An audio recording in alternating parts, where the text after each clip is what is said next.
The last thing I want to tie in with limits is how it's related to the derivative. So we have this theorem, theorem 2, and it connects directly the derivative with the limit of the difference quotient. So the slope at f at a is given by the limit f prime of a is equal to the limit as delta x approaches 0 of f of a plus delta x minus f of a over delta x. Well, why should that be the case? I'll do a rough sketch here because this limit, if we look at, we let delta x be infinitely close to 0, but delta x not 0. So this means that not 0. This means delta x is an infinitesimal other than 0.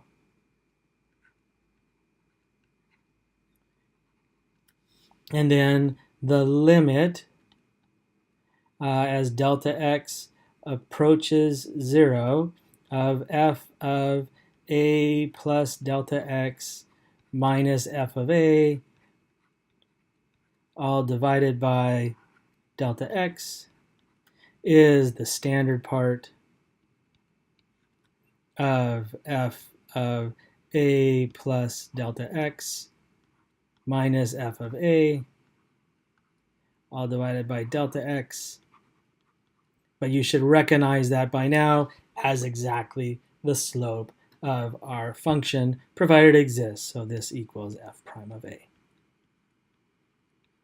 So, and in any other standard calculus course, this is the definition you would have been given as the derivative, is the limit of this object. So that's, if you remember in part 1 of these video series, I said that you would have been introduced to limits at the very beginning of the course, and that's because you need limits to define the derivative. Well, we defined it using standard parts, and we see that standard parts and limits are really just two sides of the same coin. So let's just for smiles, I mean, we know how to compute derivatives using the standard part, but let's compute a derivative using this limit definition. So say I want to know what is the, if f of x is equal to x cubed, let's use the definition, use the limit definition to calculate f prime of, I don't know, say 2. So the limit definition, f prime of 2 is the limit as delta x approaches 0 of f of 2 plus delta x minus f of 2, all divided by delta x,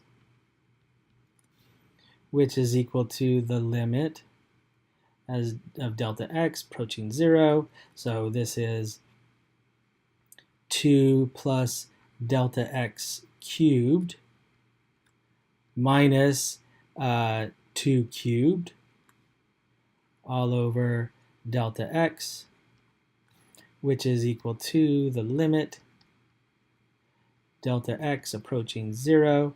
So cubing this out, I'm going to use my my little tree. So 1, 1, 1. So this is for squares. These are my coefficients for cubes. So I know it's going to be 1, 3, 3, 1. So this will be 2 cubed. So that's 8. Plus 2 squared 4 times 3, which is 12 delta x, plus 2 times 3, that's 6 delta x squared, plus delta x cubed minus 8, still all divided by delta x. Now the 8 and the 8 cancel from addition and subtraction, and now every single one of my terms have a delta x, so I get some canceling there. So this delta x cancels with that one. The degree goes down by 1, and this goes down by 1. So it becomes a 2.